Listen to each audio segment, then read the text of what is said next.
যে আমার নাম আব্দুর রহমান, আমি হরিঙ্গেটা ৯ নং ওয়ার্ডে বসবাস করি। আমি একটু পাইকারি করি, ওইখানে ট্রলার নিয়ে আমি যাতায়াত করি প্রত্যেক দৈনিক, রাইতে একবার, দিনে একবার। ভাটিতে আমি যাই। যখন আমি কিনারে উঠলাম, এখন কিনারে উঠে দেখি আমি জঙ্গলের মধ্যে একটা মানুষ ফালানো। আমি বুঝছি যে পাগল হবে খুব সম্ভব, পেট মেয়েদের লাগে লাগানো। তারপর সেই দেখে আমি ডরাই গেছি। ডরাই যাওয়ার পর আবার আমি মানুষ জেলে বলাইয়া আমি আবার তার নিকট চলে গেলাম। চলে যাইয়ে দেখি যে তার প্যান্টের পকেটে 2টা ফোন, টাচ ফোন 2টা বাইরে করলাম। তারপর আমরা নাম্বার দেখলাম, নাম্বার দেখে ফোন দিতে চাইছি, একটা ফোনে দেখি টাকা নাই। তারপর আমার ফোন নাম্বার উঠাইয়া আমরা ফোন দিলাম মধ্যে 10 সার আওয়ার দ্বারা। তারা বললো যে ভাই কোন জায়গা এটা? আমরা শুনলাম এটা পাথরঘাটা। আমরা বললাম আর কি পাথরঘাটা হরিঙ্গেটা। তারা চিনল না। তারা কইলে যে আপনারা নিয়ে হাসপাতালে আসেন। আমরা দ্রুত নিয়ে হাসপাতালে ট্রলার বসে নিয়ে চলে আসলাম। হাসপাতালে আইসে আমরা তিলকি জবাবত করাইলাম, আর মধ্যে আমরা আইসে বললেন।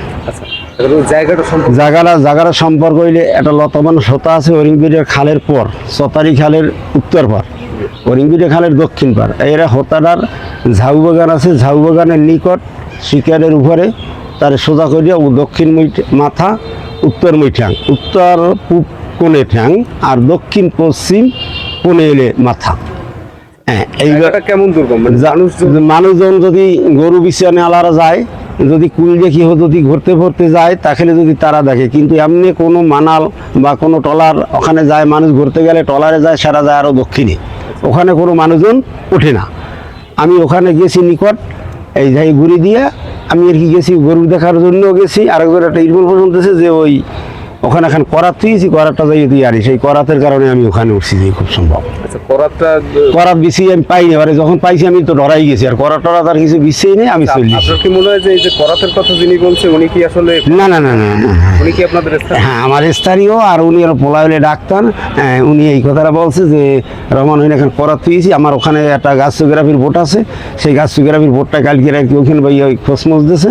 তা বুঝি ওরা ফালাই ঠিক আছে, আমি তাহলে করাতটা নিয়ে আমার বোটে রাখি। আর সে বলছে যে করাতটা যাগো তুমি তাকে দিয়ে দিও। আচ্ছা। এই এখন জায়গাটা আপনার মানে এরিয়ার কাছাকাছি কোনো বসবাস আছে? ধরেন নর্মাল 4 কিলো কিনার দেয়া, 4 কিলো জঙ্গলের ভিতরে। আচ্ছা, নদীর কিনারে? হ্যাঁ, নদীর কিনার না, নদীর একদম নিকট। ওর পায়ের পাতানে ধরেন 2 জায়গা ছিল, ও রাইতে বাইসে যাইত, যে পরিচ্ছন্ন রয়েছে অত ও রাইতে বাইসে যাইতো নিকট। জোয়ারের পানি যদি আজকের দিনে উঠতো তাহলে আর আমার মনে হয় যে ও ভিজে যাইতো, ও আমার মনে হয় যে বাঁচতো না। আচ্ছা, আপনি যখন পাইছেন এই সময় আনুমানিক সময় কত বাজে? এ সময় ধরেন 3:30 4টা বাজিয়েছে। ভোর রাত্রে? না, 3টে মনে হয় বাজছে, অনুভব 3টে বাজছে, বিকাল 3টে। ও আচ্ছা, আমরা মনে করছিলাম যে না, আমি বিকাল 3টে পাইছি। আচ্ছা, আপনার কি যেহেতু আপনি ওই এলাকায় চলাচল করেন, এলাকায় কি এরকম কোনো ঘটনা খুব শীঘ্রই আপনাদের এরকম সামনে পড়ছে? না, এবার কোনো ঘটনা আমার জায়গায় কোনো 10 মাসে 5 মাসে এবার কোনো ঘটনা ঘটে না। তাই? জি।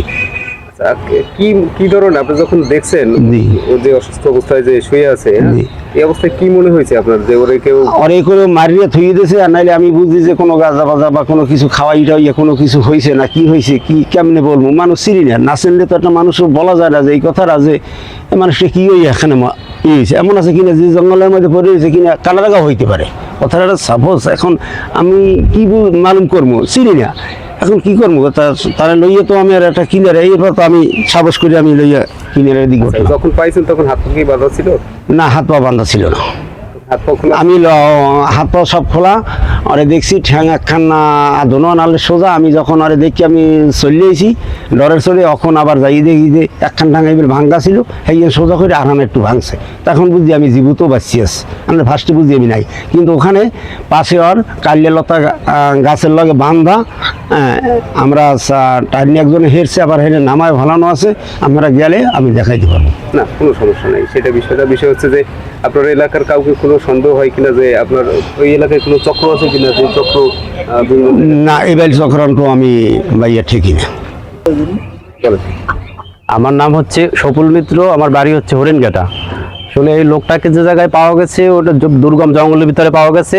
হরিণঘাটার মানে বাজার থেকে প্রায় 4 কিলো ভিতরে, লাউদিয়া, লালদিয়ার চরে। লালদিয়ার চর। হ্যাঁ, লালদিয়ার চরে, ওটা জঙ্গলের ভিতরে, ওখানে সাধারণত মানুষ চলাফেরা করে না, যে মানুষ যায় না, দুর্গম এলাকা। তো ওই ভাই, সবথেকে ভালো পথ কি আপনার, গাড়ি পথ ভালো নাকি ওখানে গাড়ির কোনো যাতায়াত নাই, শুধু নৌকায় যাওয়া আসা করা যায়, নৌকা ট্রলারে, এছাড়া যাওয়া আসার কোনো মানে ব্যবস্থা নাই ওই জায়গা। আচ্ছা আচ্ছা।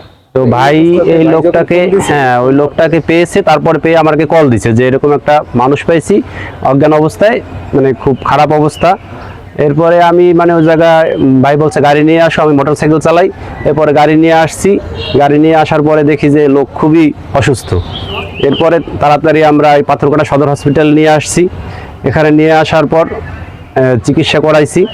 চিকিৎসা করানোর পর এখন আগের চেয়ে অবস্থা মোটামুটি ভালো দেখা যাচ্ছে। তা এই অবস্থাতে আপনারা প্রথমে কি মনে করছিলেন যে বেঁচে আছে না মারা না, গেছে? আমরা যখন ঝুঁকি ছিল? প্রথমে এই লোকটাকে পাইছি তখন মনে করছিলাম যে এই লোক মনে হয় বাঁচবে না। আমরা তো খুবই চিন্তায় পড়ছিলাম যে আমরা একে নিয়ে আসছি, আমরা হয়তো বিপদে পড়তে পারি কোনো। এরপরে আপনারা ঝুঁকি নিয়ে আসছেন। ঝুঁকি নিয়ে আমরা আসছি, যে মানুষ তো মানুষের জন্যই, এ চিন্তা করে আমরা নিয়ে আসছি।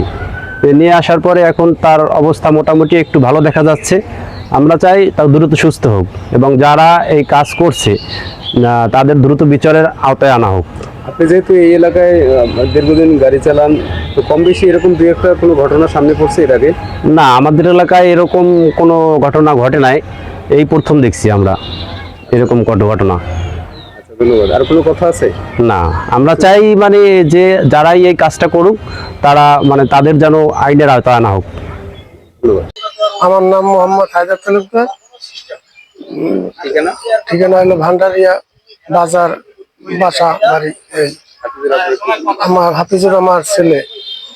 গত রাত্রে কি হয়েছিল? গত রাত্রে 9:30টার সময় বাসায় দেয়া ঔষধ দিয়া, তার ছেলের ঔষধ দিয়া নামিয়ে যাওয়ার পর ওর সাথে যে ব্যবসা করে সে বলে যে হাফিজুর ফোন দিছে,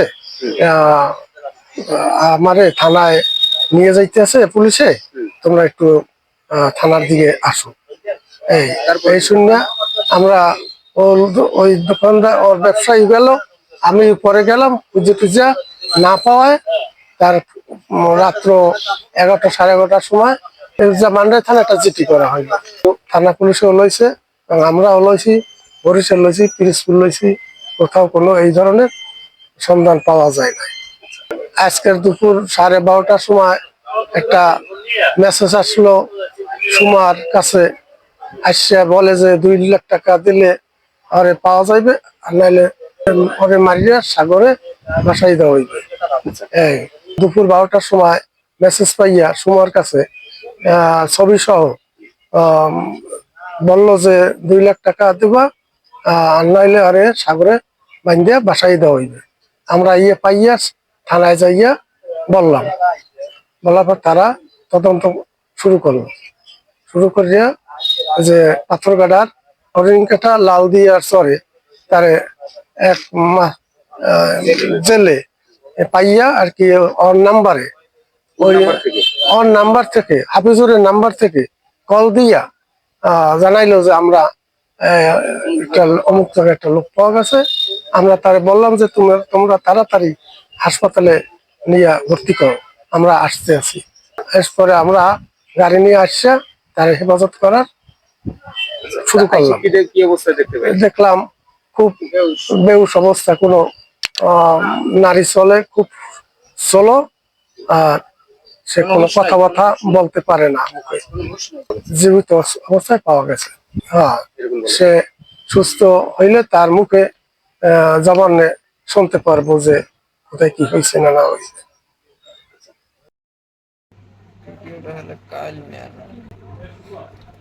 হাফিজুর বাসায়